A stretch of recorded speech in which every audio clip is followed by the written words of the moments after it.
Hello learners, greetings of the day. I am Professor Kirti Kapoor. Today I am going to take up a story with you. This story is from the supplementary reader for class 12, Vistas. Chapter is 2 and the title of the story is The Tiger King. The story is written by Kalki. Before we begin the story, let me tell you a little more about the author of The Tiger King. Kalki is his pen name. The author's real name is Ramaswamy Iyer Krishnamurthy. He was born in pre-independence India in 1899 in Tamil Nadu and was a renowned writer, journalist, poet, critic and freedom fighter. His writings include 3 historical romances, 5 novels, 10 novellas, several editorials and political writings, music and film reviews as well as over 120 short stories. What a prolific writer he was! In fact, the Indian Postal Service released a stamp in 1999 to commemorate his centenary. You can look at the postage stamp. Now the story, The Tiger King. The story Tiger King is a satire on the rich and powerful kings of olden times. The story revolves around a king whose death at the hands of a tiger had been foretold by astrologers when he was just born. As he desperately tries to reverse the fate spelled out for him, the author uses thinly veiled satire to make the reader laugh as well as realize the king's folly. The story, The Tiger King, has 5 sections. As you can see in your books, you can open your books, you can read the chapter along with me, because it's a good thing to read the chapter along with me. I am going to narrate the incidents to you and you can refer to your books. Now, it has 5 sections. Section 1, Introduction and the Prophecy. Section 2, Young Prince and the Count of Tigers. Section 3, The King and the British. Section 4, The Marriage and the Reason thereof. Section 5, The 100th Tiger. Through this story, the author is trying to tell us this should not be done. This should be avoided. So, it is a piece of fiction, it is not a true story and it is a satire. Remember this, he is making fun of his action, he is not endorsing it. With this, we have come to the end of section 4. Let us move on to section 5 now. Section 5 is where all the suspense ends. But before the narrator shares the climax, he says that the Maharaja's anxiety reached a fever pitch when there remained just 1 tiger to achieve his tally of 100. How unfortunate, isn't it? Let us move on. He had to be extremely careful with that last tiger. What had the late chief astrologer said? Late chief astrologer. That means the astrologer is now no more. So, he cannot even go back to the astrologer and argue with him or debate with him. Even after killing 99 tigers, the Maharaja should beware of the 100th. True enough, the tiger was a savage beast after all. One had to be wary of it. But where was that 100th tiger to be found? Thus the Maharaja was sunk in gloom, but soon came the happy news, which dispelled that gloom. In his own state, sheep began to disappear frequently from a hillside village. It was first ascertained that this was not the work of people. Once this was ascertained, then the work began. Surely a tiger was at work. The villagers ran to inform the Maharaja. The Maharaja announced a 3-year exemption from all taxes for that village and set out on the hunt at once. The tiger was not easily found. It seemed as if it had wantonly hid itself in order to flout the Maharaja's will. The Maharaja was equally determined. He refused to leave the forest until the tiger was found. As the days passed, the Maharaja's fury and obstinacy mounted alarmingly. Many officers lost their jobs. The Maharaja got furious at not being able to find the 100th tiger and threatened the Diwan with a dismissal. "You may resign from your post," said the king. The Diwan went home and convinced that if the Maharaja did not find the tiger soon, the results could be catastrophic. He felt life returning to him only when he saw that a tiger was brought from the People's Park in Madras. Now, of course, it is known as Chennai, kept hidden in his house and placed with great difficulty in the forest. So, this was done by the Diwan. The Maharaja shot the tiger that was arranged by the Diwan and felt elated and victorious. However, let us see what happens in the story. The bullet had not hit the tiger. The tiger had fainted out of fear, but none of the staff wanted to take the risk of telling the truth. So, they killed it and brought its dead body in a grand procession. Finally, the Tiger King was happy and satisfied that he had proven the prophecy of the astrologer wrong. Now, is it wrong or right? Has the Maharaja killed the tiger, the 100th one? No, he hasn't killed it. He doesn't know. Let's move on. Now, he started taking interest in his family and in his kingdom. Now, on the 3rd birthday of his son, he bought a wooden tiger for his son as a birthday present. The wooden tiger was poorly carved and had rough surface. Now, one day while playing with it, a tiny sliver of the wood pierced the king's hand and this led to an infection. What is a sliver? Sliver is a small, thin, narrow piece of something cut or split off a larger piece. So, that went into his finger. It was infected, he was operated upon, but unfortunately he died during the procedure. Ironically, a wooden tiger took its revenge and killed the Tiger King. The prediction at the beginning of the story came true, isn't it? That he would be killed by the 100th tiger. So, in his count, this wooden tiger was the 100th one and he got killed by that toy tiger. I hope the story is clear to you. This is a very interesting story, full of humor. You read the story on your own. Now, let us discuss the form and style of the story. The story is a satire on those powerful people who are conceited.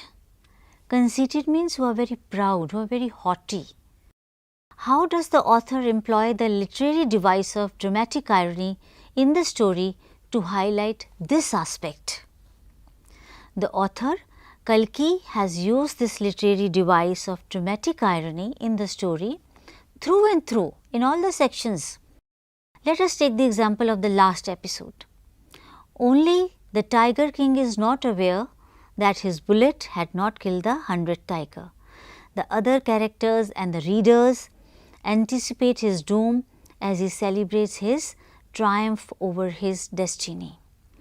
The act of the Tiger King presenting diamonds to the British to suit his selfish interests is also a well-crafted plot point.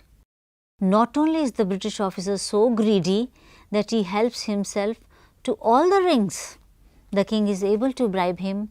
Each of these aspects highlights the moral bankruptcy of those involved. The astrologers had made the prophecy, you may kill 99 tigers like this, but your death will be brought on by the 100th tiger. The king wanted to prove the astrologer wrong and to save his life. Ironically, he invites his death instead of averting it and not hunting tigers so as to prolong his life. At the end, irony is indeed sharp when the surgeons announce the operation successful and declare the king dead. When you reach the end of the story, you also realize that the supercilious titles used to introduce the Tiger King, suggesting his power, are indeed ironic, for he is finally killed by a cheap, crudely made wooden toy tiger. So, the author has used dramatic irony in his story, and I have given you examples to show where he has used it and how he has used it. Now, do you think this is nature's revenge? I think so. Let us look at it. The Maharaja had killed 100 tigers in vain and had to be punished for it. Yes, it was a nature's revenge. I have used the word satire in relation to this story, but would you do the same? What do you understand by satire? Let us understand.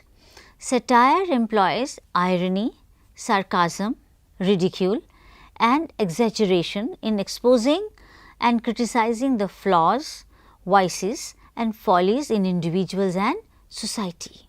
And this is what the author has done through this story.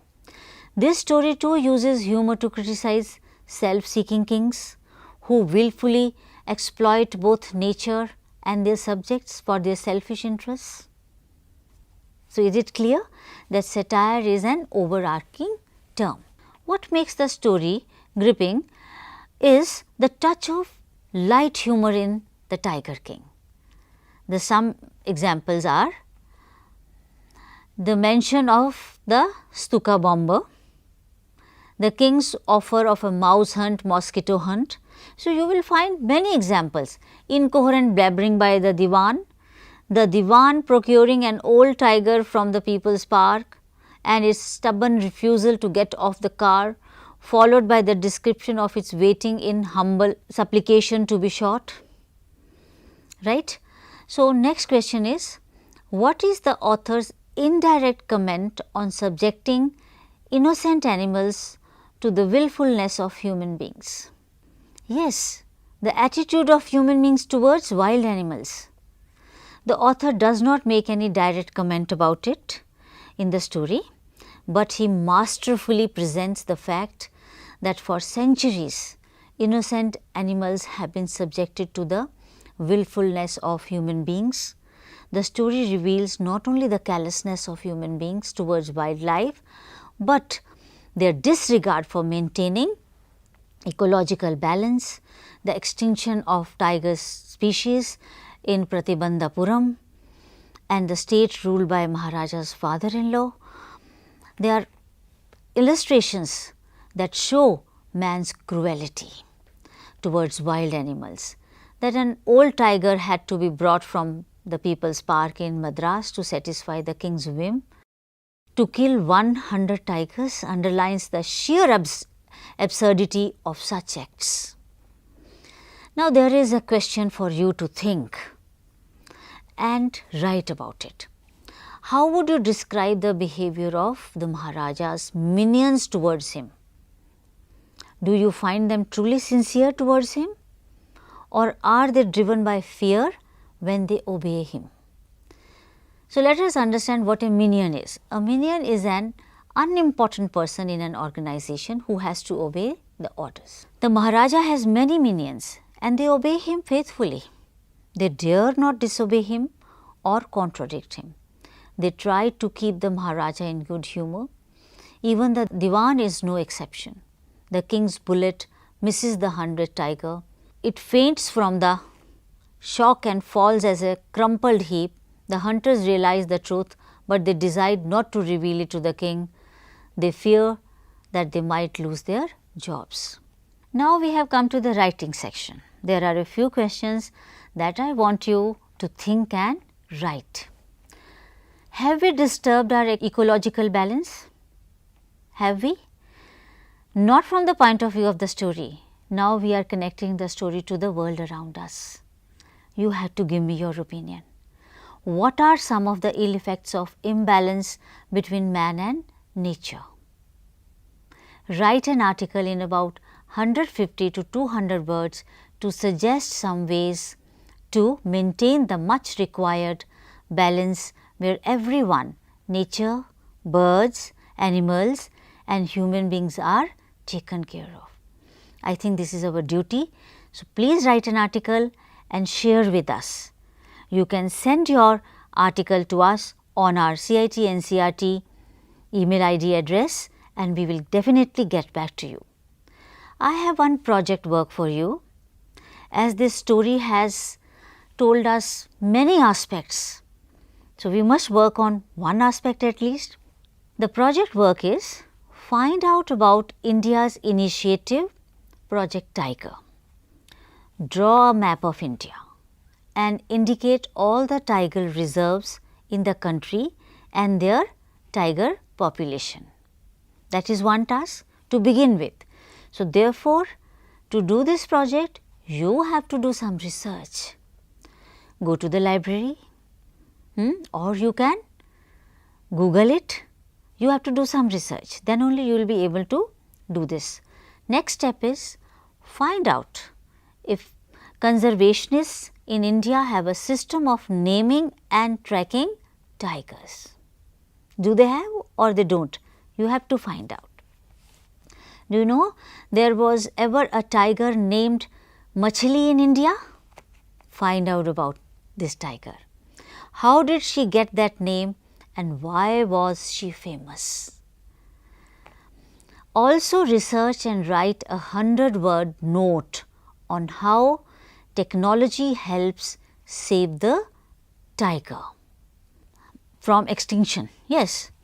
You may also draw or post pictures of tigers in their natural habitat. Finally, create a poster highlighting why tiger conservation is necessary using the original image that you have created and share it with your class fellows, teachers, family, neighbors and friends. You must do this project. It will really tell you about tigers and how we can preserve our ecological system. If you are passionate about conservation, then you can carry out similar projects about other birds and animals facing the threat of extinction due to human self-interest. I have come to the end of this session now, and with a quotation I want to close this session. The quotation is in the words of a conservationist: if we pollute the air, water and soil that keeps us alive and well and destroy the biodiversity that allows natural systems to function, no amount of money will save us. With this, we have come to the end of this session. I hope you enjoyed the session. Please read your lesson carefully, do the project, do the writing work. Thank you for being with us.